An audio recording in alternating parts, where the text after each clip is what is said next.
Welcome to Keeping It Green, a podcast for ornamental plant professionals and enthusiasts, with hosts Margaret, Pickoff, and Tom Butzler.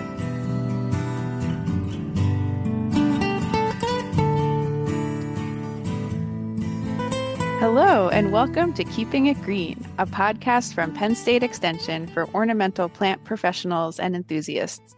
I'm one of your hosts, Margaret Pickoff. I'm a horticulture educator with Penn State Extension, and on each episode, I'm joined by my colleagues on the green industry team as co-hosts.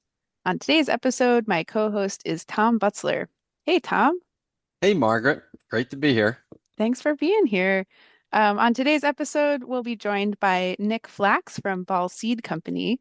But before we get to our interview with Nick, we'll start out with a little quick check-in about what we're up to at this time of year, which is early January, our first episode of 2026.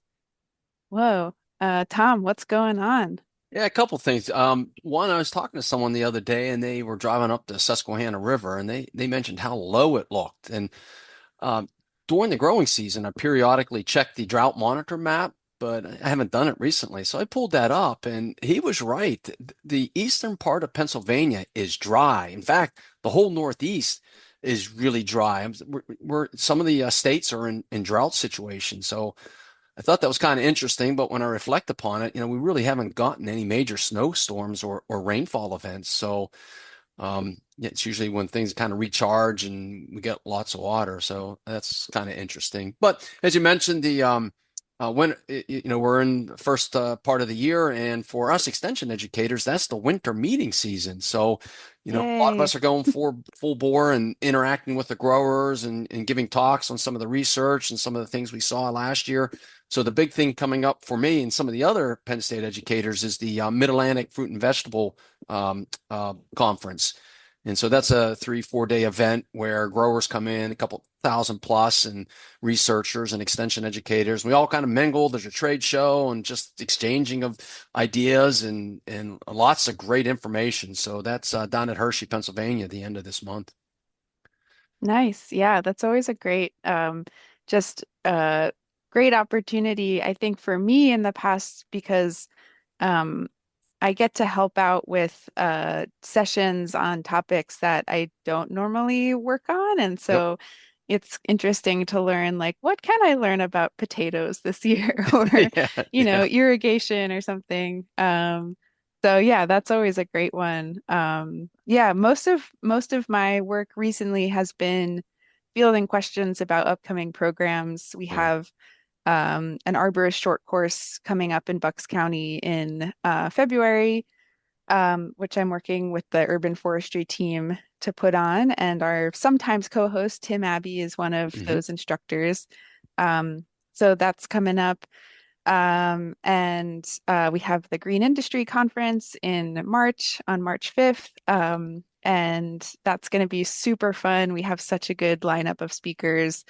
So yeah, getting ready for those programs. We also, yeah, we haven't gotten, not that I've lived in Philly for I think four or 5 years, and I've never really had like a nice snowy winter here. And my husband, who grew up here, assures me that it used to snow a lot in Philly in the winter, and now it just doesn't really. So we were excited to get like a couple inches a few weeks ago, but it's mostly just been cold. Yeah, Yeah, it just has been cold and cold. dry. So Yep. that's where we are, I guess, and just dreaming about the plant season coming up. So yeah, well, it's an exciting time. Um, Glad to be here in the new year. And why don't we welcome on our guest for today, who is Nick Flax. He is the technical services specialist at Ball Seed Company, where he's been since, I believe, the fall of 2020. And prior to that was a Penn State Extension horticulture educator. So welcome, Nick. We're so glad that you're here. Well, thanks, Margaret and Tom. I'm glad to be on here. Thanks for the invite. This is exciting. It should be a fun time. And a fun fact is that Nick Nick's position was based in Bucks County, which is where I am located now. So Yep. Yeah, when you're talking about the Green Industry Conference, I helped organize that for a couple of years. It's a great meeting, and It's a very good one. yep. yeah, so fun. Yeah, well, so Nick, why don't we get started by having you share what it is you do for Bald Seed Company and yeah, who you work with. What's your day to day like? Sure. So I guess the way I like to explain my role is I'm effectively extension for Ball Seed. Ball Horticultural Company is the sort of the umbrella company, uh, just Ball. But it's actually made up of several plant breeding companies, a primary research and cell biology division, a distribution company, which is Ball Seed, which I'm housed within. We also have international, production farms for unrooted cuttings, seed, all kinds of things. So, um, but my role is very much customer or grower facing. Um, I'm the guy that all of our North American customers can call for help with basically any situation, anything that's going on in the greenhouse. Plants are looking weird. We've got a new pest or disease pressure. Um, if it's happening out in the greenhouse, I'm a resource for them to reach out to and help solve the problem. That's So, awesome. so your clientele will be mostly greenhouse growers.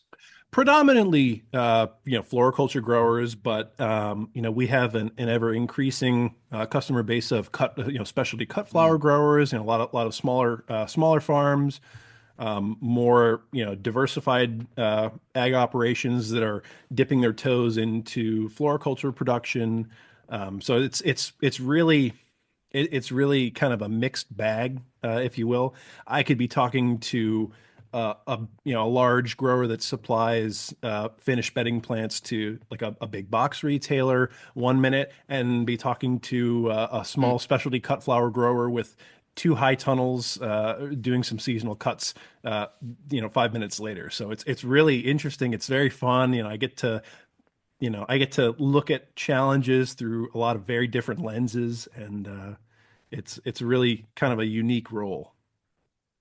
I think I saw that you described your work in one of the Ball newsletters as kind of being like an ER doctor for greenhouse plants, which I think is great. Do you find that most of your calls are kind of bordering on that like emergency level where it's like it's already a big problem, or are most growers calling you before it gets to that kind of emergency status?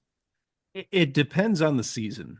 But I'd say probably three-quarters of my conversations are, hey, there's an ongoing issue or concern. I need help. Um, that tends to be the trend, starting around now. So early season, young plant production Mm. for spring for sort of the northern two-thirds ish of the United States and Canada. We have our southern customers who are pretty much growing stuff year round. So there's kind of a constant trickle from the south basically year round, whether it's bedding plants or seasonal potted crops, poinsettias, mums, things like that.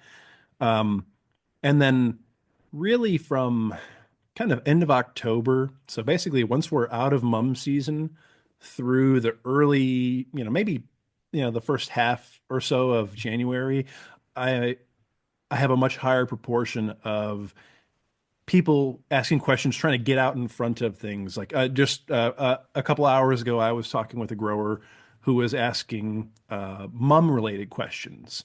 We're on the tail end of fall. He's thinking about booking orders and stuff for mum liners for this coming season, and we talked through fertilizer, fungicide best practices. How to troubleshoot some specific issues and disorders that he ran into this past season. So kind of the slower time of year, folks have a little bit more time to digest, unpack, and talk about things that, hey, this happened last year. I don't want to do that again. So what can we do differently? Well, so you have this interaction with all facets of the green industry, bedding plants and cut flowers and so forth, as you mentioned. And you've been in this position for 4 years. So do you get a handle on what are more the most common production problems, or is it a fertility thing that keeps coming up, or is it most pest issues? I mean, you get a handle on what seems to be kind of a reoccurring theme? That's a good question. Um, I would say the lion's share of issues that aren't like a specific pest, because pests will just come and go Yeah. depending on the crop and time of year. But if we're talking overall crop health and quality uh, concerns, I'd say a majority of issues, as you kind of peel back the layers of the problem, so many of them ultimately relate to irrigation practices and Hmm. soil moisture management. Just and oftentimes people just overwatering. You can increase root zone disease pressure issues by Yeah. overwatering. You can reduce nutrient availability by overwatering. Whether you're leaching stuff out or you're just reducing Hmm. oxygen in the root zone, so you're getting less root respiration, less nutrient uptake. Um, I feel like most growers could stand to grow things a little drier, and I know it's a challenge. Hmm. That's really interesting because I'm definitely more on the like field based, outdoor growing environment, which is very different. And I feel like yeah, what we've been dealing with in the ornamental landscape, and I also work with cut flower growers, but mostly, their outdoor production. In this part of Pennsylvania and probably in the wider area is these shifts between like getting a whole lot of rain all at once and then no rain for a really long time. And that's kind of its own stress of like these outdoor conditions and they're unpredictable. And, growers can supplement with drip irrigation or they can, use mulches and stuff like that, but there's only so much that they can control. Mhm. And something I find so fascinating and kind of baffling about the greenhouse environment is like you can control like almost everything. And it's like it's cool to see how growers dial in to like specific issues and moderating humidity and temperature and irrigation. But still, like, run into issues with overwatering. Like they have too much. It's like an abundance of something that, their outdoor counterparts are like, if only it would rain and give us some of a break. But at the same time, you don't get that disease pressure, the root disease pressure as much. Well, the unique challenge in container crop production in greenhouses is you have that perched water table. Soil physics just maintains that perched water table at the bottom of your container, whether it's pots or flats or even plug trays, that just stays pretty saturated for a long time unless you really dry that soil column down super hard between irrigations. Um, and I don't, I haven't been in this role for like, 20 years or something, but I will say in the last few years in particular, I've seen a lot of senior growers with a lot of experience retiring and sort of an influx of younger growers with a lot less hands-on experience. Hmm. And I find that in general, the less experienced grower tends to be a little more heavy-handed with Hmm. irrigations.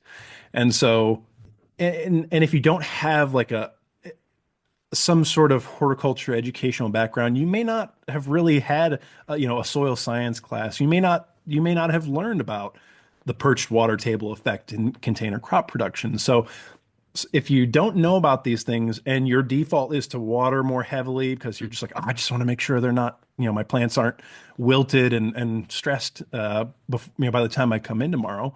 I think that's sort of an artifact of why this tends to occur pretty frequently, or at least in recent years, less experienced growers, um, plus soil physics in a container. It seems like kind of a simple thing, but there's a lot of moving parts in greenhouse production, and it's something that's pretty easy to overlook at the end of the day. I'm talking with growers about this stuff every day, but I don't know how often like a grower team at a given greenhouse is talking about these things with each other, building awareness with their younger staff who have less experience under their belts. So I always like to pose a challenge to growers, particularly folks who are newer to the industry, get uncomfortable or get comfortable with being uncomfortable Hmm. uh, Mm. with your soil moisture.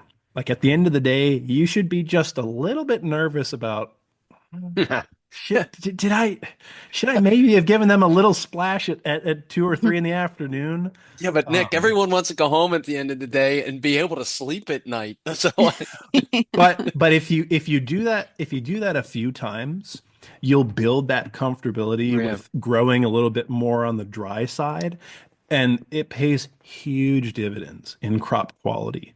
Um, You would think, so you mentioned it seems like when you peel back the layers, you said it seems like a lot of the problems are coming in. The base or root of the problem is irrigation for a lot of these things. And is in the future, could you see technology being used in some of these greenhouses? I know some are small or might not be able to afford it, or they just don't believe in that. But what technology might be able to kind of help with that the irrigation timing and the level of soil moisture in that pot. Yeah, so actually, and some of the work that I did in grad school was looking at soil moisture sensor controlled irrigation for container crop production. There's tons of opportunity for that. And as the technology continues to improve, the cost of sensors goes down. Um, I see it. I see tons of opportunity for growers to be able to implement those sorts of tools to really dial in crop technology or crop quality using this technology. There's a really cool case study that was done by Dr. Mark Van Ursel at University of Georgia. It was more kind of on the container nursery side of things, but it was a really neat sort of proof of concept um, commercial grower trial that they did with a local nursery. I can't remember the specific crops. I want to say gardenias and one other crop where they were making manual irrigation decisions. And they put in a sensor controlled irrigation system in one area. They shortened crop time drastically. They really, really reduced disease pressure in that crop. And it was a very clear example of this type of technology can work really well. Granted, in my personal experiences for smaller container crop production, the way the technology exists right now, there are some limitations. You need to have like good soil to sensor contact, and when you have a small sort of substrate profile, as you're drying stuff down, as the media is contracting and expanding with your irrigation cycles, if it pulls that sensor away from the growing media, you'll start to get bad readings. Mm, So, interesting. so there's some sort of functional challenges that need to be worked out on that end. But I think for like hanging baskets, for large mixed container programs, for floriculture growers, and definitely any container nursery growers. I mean, you can even use it in field soils too, Mhm. to make irrigation Yep. decisions or automate it. Um, there's tons of opportunity for that. And Mm. and actually at Ball, we actually our former team leader, Dr. Will Healy, he sort of created this process we call water by weight. And it primarily is used for propagation. So whether you're rooting unrooted cuttings or growing plugs from seed, to really dial in your initial soil moisture, so you can maximize germination, percentage, speed, and uniformity, as well as get cuttings rooted quickly, minimize shrink and losses in that early part of the uh, crop cycle or in the supply chain. If we're talking about young plant suppliers shipping plug and liner trays out to finish growers.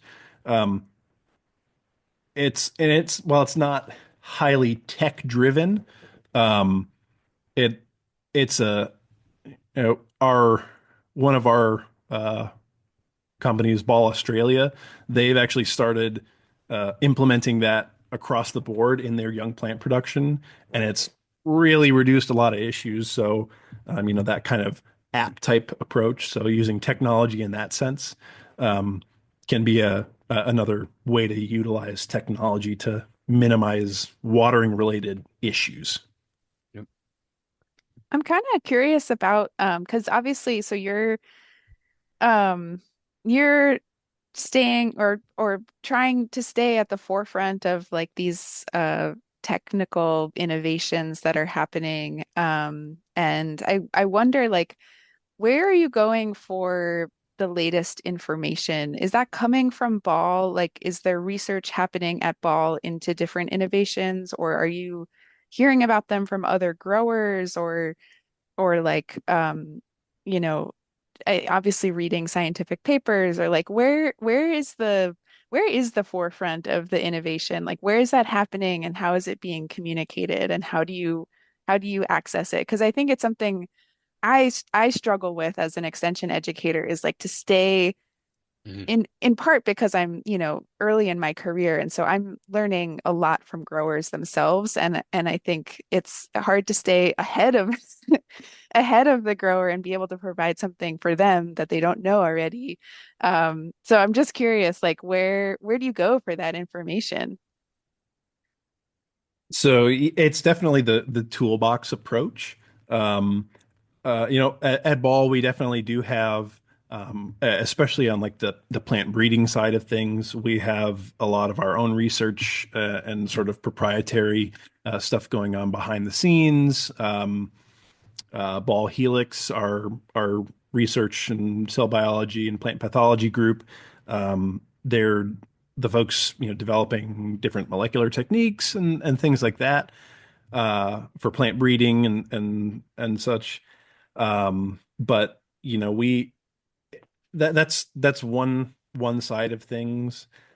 We have folks in basically each of the different business units at Ball who are constantly looking at new and emerging technologies that are relevant more to what each sort of ship in the armada uh, focuses on. Um, we have a lot of ongoing collaborations with different researchers on the university level. Uh, a lot of folks, both on my team and across the company, we go to different trade shows and things like that to, talk to different vendors.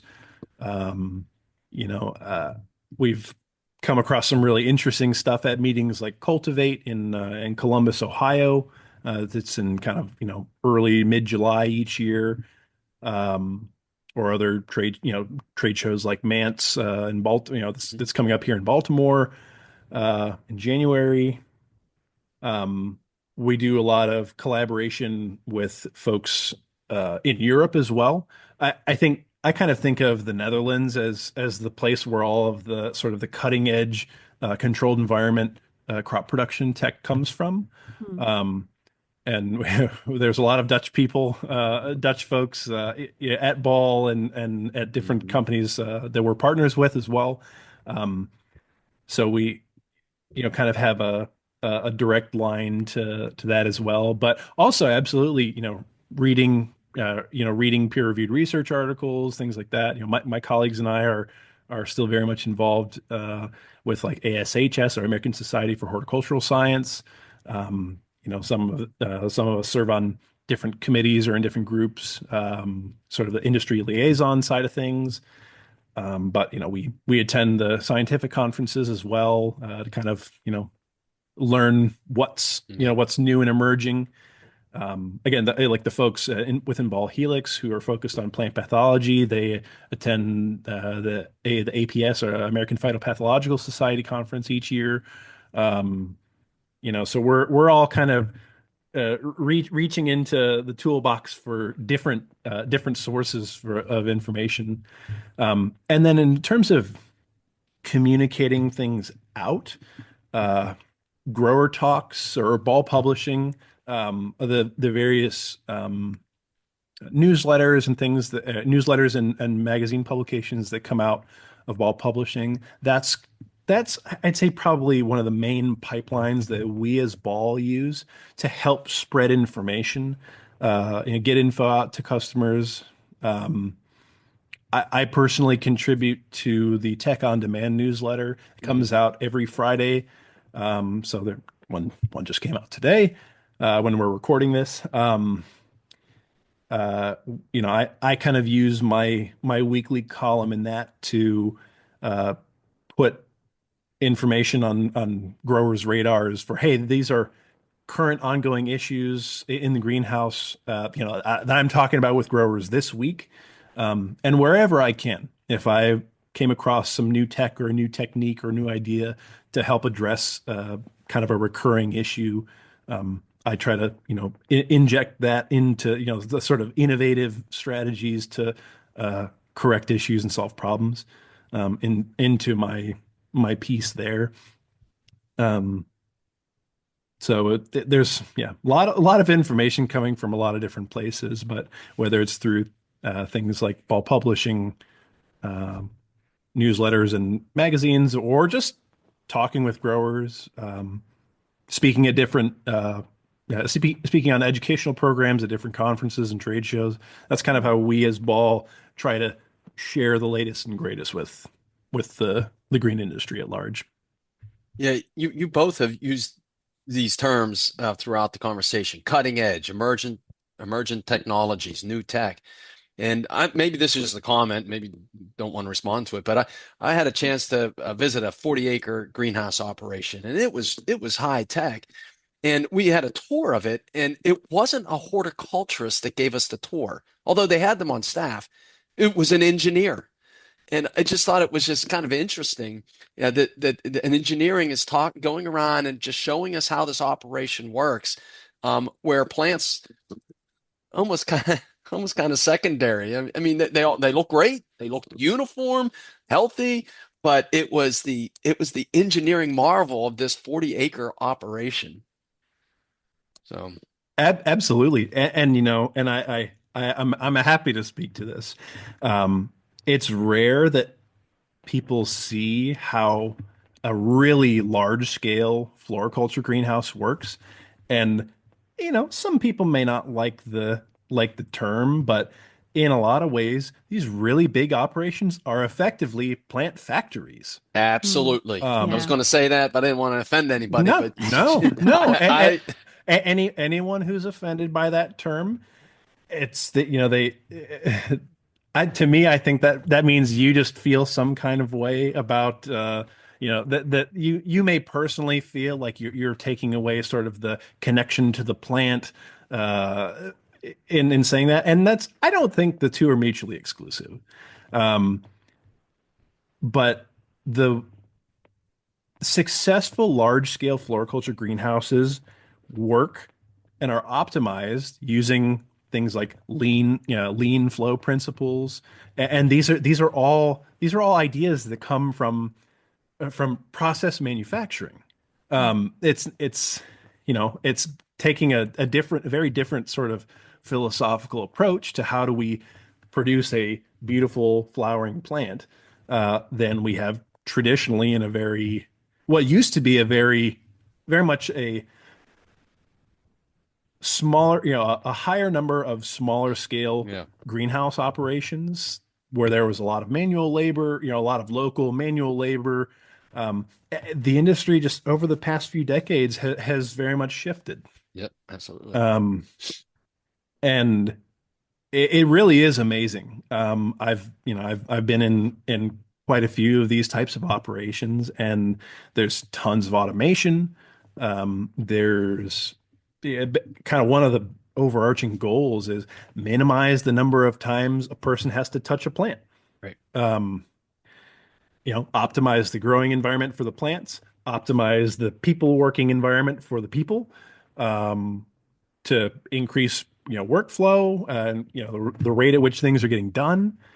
Um, there's an increasing shift towards using automation for things like sticking unrooted cuttings, Mm. transplanting young plants, and that's driven largely by lack of labor ability and or lack of labor force in a lot of these areas where larger greenhouse operations are. Um, and yeah, so some of these really huge greenhouses, you you really don't see a ton of people in all the time. Yeah, I Um, think the way I rationalize, the acceptance of that, Nick, is that it's more plants for the masses. It's making this material cheaper or, economical for people to mhm. buy, to place in their garden, to place in their landscape. Whereas, labor's getting scarce or more expensive. And if we were these smaller operations like you were talking about, this material would be pretty costly. But with this kind of this mass production, you use the term factory, that more plants for more people. Yeah, and it's also that shift has also partially been driven by I gotta be careful how I say this. Um, uh, the shift in the industry has partially been driven uh, by big box retailers. I mean, there's no way to sugarcoat it, and I'm not demonizing Sure. large chain They retailers, have their place. but really the the desire to have a smaller number of suppliers feeding plant material into those stores, and the pay by scan business model where the grower doesn't earn anything for the plant they produced until it's scanned at the checkout at the retailer. That shift is really what has kind of changed the landscape of the greenhouse industry. Okay. Um, you the larger greenhouse operations are able to shoulder more of the operating costs and the sort of the upfront cost of everything than mid-size or smaller greenhouse is able to, and they basically expand themselves with the desired expansion of business from those larger retailers. Hey, we want you to supply more locations, and okay, well, now we got to put in 5 more acres of greenhouse, 10 more acres of greenhouse. So they kind of grow with the large chain retailers. Hmm. So it's an interesting phenomenon, but um, yeah, it's sort of yeah. I guess that's probably the best way to best way to put it. Well, and I feel like our industry is not alone in that. I feel like there is a big push for in a lot of industries moving from a more labor intensive, like small scale to a much more, efficient operation. It's kind of like in line with the big box model. So we're not immune from that. And like Tom said, there's more plants. A lot of people do buy their plants at Lowe's and Home Depot, and Mhm. maybe that's Yep. how they form a connection. And then we all work with smaller scale growers who really prioritize, like, I'm hiring a labor force. I'm going to give them good benefits. They're going to have good working hours. I'm hiring highly educated or very experienced people, and doing it mostly by hand. And Mhm. there's certainly a big and growing market for that as well. And I think Yeah, good I've point. I've certainly seen that. It's just a different, yeah, different price point, maybe a different customer base, but I was very impacted. I don't know in a good way or bad way, but seeing when we did our professional development trip down to North Carolina and visited a lot of these larger operations is like the first time seeing that robot arm sticking Oh, the cuttings. ISO machines, yeah, those are Yep. really cool. It's like Yeah, there's they, something in the kind of creeped me out a little bit, but also was like so fascinating. And yeah, it it was was. going so fast and it was so Mhm. accurate. And they were saying like this is 40 times faster than a person could do it. And it's like, well, Can't argue with so that. yeah, it's not like a part of the industry that I really interact with so much, but it is pretty fascinating. These different innovations and the scale and efficiency. So that must be cool to kind of get to work with operations of different scales and sizes and models. Um, Oh, yeah, absolutely. Absolutely. And what's interesting is at the end of the day, the same underlying concepts are what you go back to when you're troubleshooting problems out in the greenhouse. Whether somebody has a high capacity or good infrastructure for automation and things like that versus if they're doing tons of stuff by hand, it's the same principles. It's the same five factors of plant growth that affect how plants grow and develop. And disease pressure is disease pressure, whether you're in a small, a small 1,000 square foot greenhouse or in 100+ acre operation. I mean, it's you know the manner in which you execute the solution to the problem may be different, but Mm. that's what I think is really fun and interesting about talking and working with all these different sizes and scales of growers. You get to kind of translate from practical terms for one into practical terms for another. Yeah. So Nick, I look at your job as kind of an interface between, these different range of growers, sizes, and so forth, and then your company, Ball Seed. And so, you're listening to both sides. What trends do you see coming in the next couple years? Anything of note or interest, whether it be biological control or the slow elimination of traditional pesticides, or what are you talking about? Um, on the, yeah, I mean, well, that's actually that's a big lane, and one that I'm I'm a strong advocate of, the shift towards a more integrated biological IPM approach, and kind of getting away from the old school, calendar spraying and reactive pest and disease management. Um, that's a big one, both on the supply chain side. So for example, like a lot of our cutting and seed farms are starting to phase out more and more conventional, fungicides and insecticides in favor of using, predators and parasitoids for pest management, things like that. So we as Ball Horticultural are trying to sort of kind of, practice what we preach, and are investing in making that shift. Part of it is driven by regulatory changes, Mm. both domestically and abroad. But one of kind of, we at Ball, we have the sort of we call the seeds of success, and one of those is kind of the underlying sort of the core philosophies of how we operate as a corporation. One of those is do the right thing. And sustainability, approaching production and sort of leading in sustainability is kind of like it's kind of doing the right thing both for the environment and for people who purchase and enjoy our products. So I talk with a lot of particularly growers with younger, or customers with younger grower staff.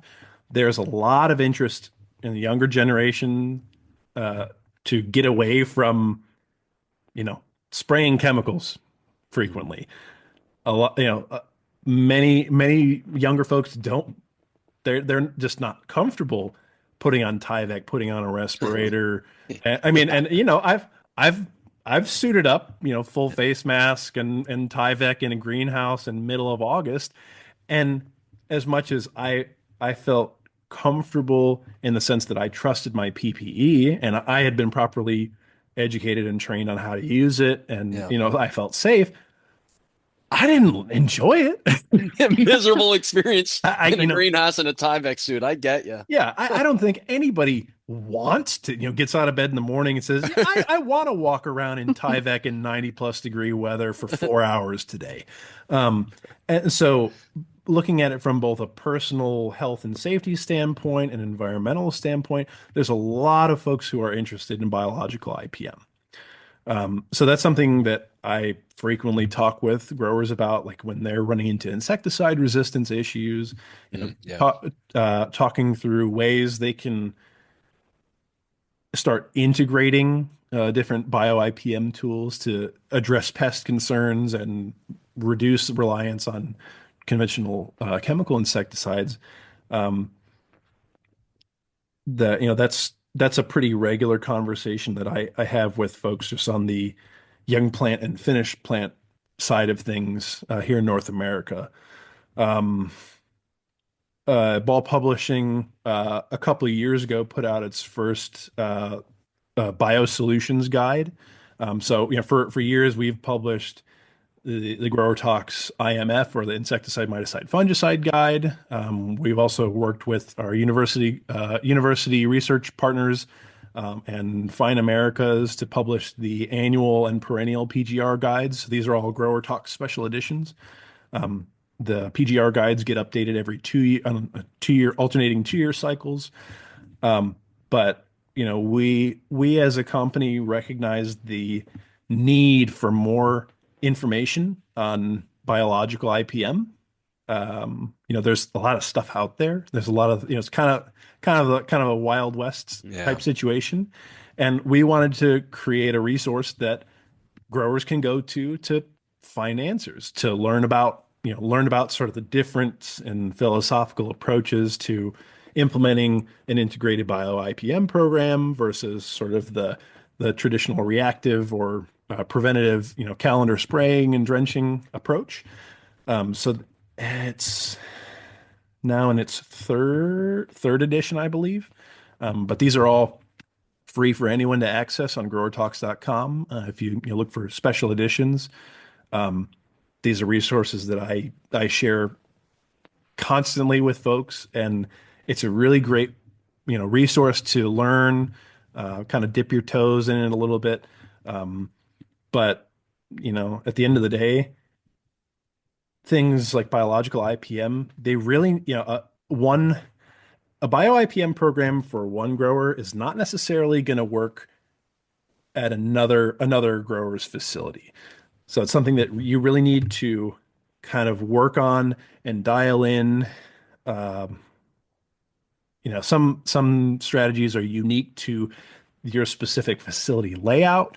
Um, some it's not a one size fits all model. So it really requires a lot of investment in time and energy. And I find one of the more successful things that growers can do if they want to shift towards bio IPM is give someone in your business, in your operation, sort of ownership over making it happen, executing it.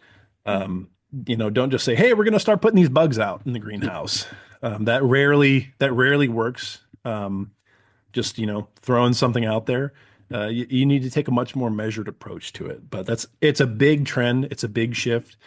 Um, you look at the industry over in Europe, they've already, there are so few chemical insecticide options over there that it's kind of the standard in Europe. Hmm. The shift towards more bio IPM in Canada has been around for quite a few years, and now that sort of idea has trickled down further into American greenhouses as well. Hmm.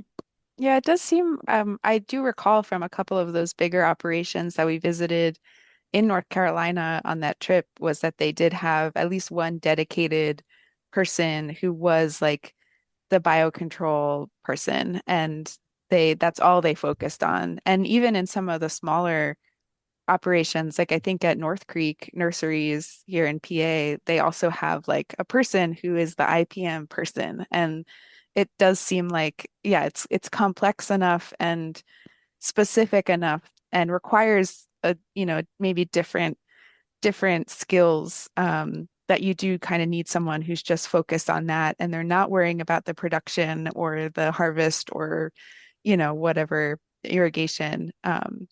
So that does seem to be a key part of it.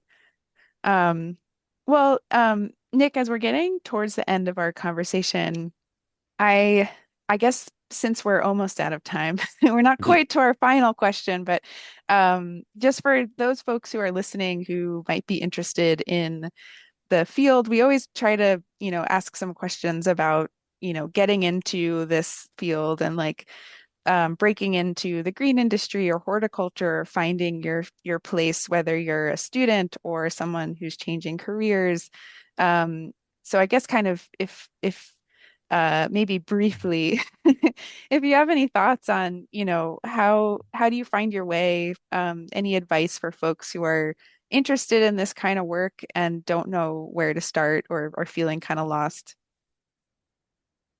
Sure. So, um, I'll start. I'll kind of do two buckets. So for young people who are finishing high school or maybe an undergraduate right now, if you're interested in the greenhouse industry, one of the best things to do is try and get some experience, whether it's through internships or even just like a summer job working in a greenhouse. As much as greenhouse is more, the busy season is kind of spring, sort of January through the end of May is like the go time. Um, try to get some hands-on experience, and it doesn't have to be at a high level. If you're an assist, can do assistant grower sort of level where seeing you're actively interacting with crops in production. That's a super, super valuable thing. Honestly, one of the best things that I did during undergrad was I took an entire year off of traditional academics and spent time in the industry. That's where Mm. that's how I really got a sense for what the greenhouse industry is all about. And you may find that you're not ultimately drawn to the production side of things, but there's so many other roles in the greenhouse industry that are connected to production and actually growing of the plant that you may find you're actually really interested in. Um, so there's a lot of opportunity, and it's just so much of what we do is sort of hidden from the average consumer that you know getting out there and getting some experience in a greenhouse will go a really long way. For folks who are looking to maybe shift careers, I talk with a lot of growers who hey, I just bought a small greenhouse business. The previous owner is retiring. I wanted to change a pace. One of the best things you can do is connect with local extension educators. Um, See if you can, if you have a local community college that has some basic horticulture classes, things like that, build a little bit of that technical knowledge.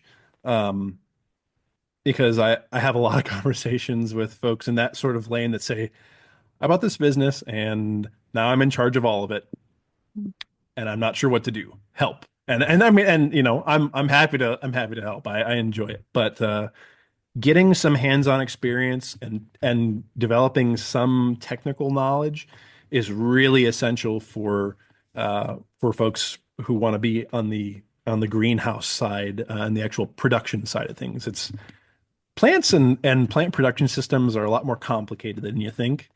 And kind of, before we started recording, we were talking about sort of the green industry as a whole.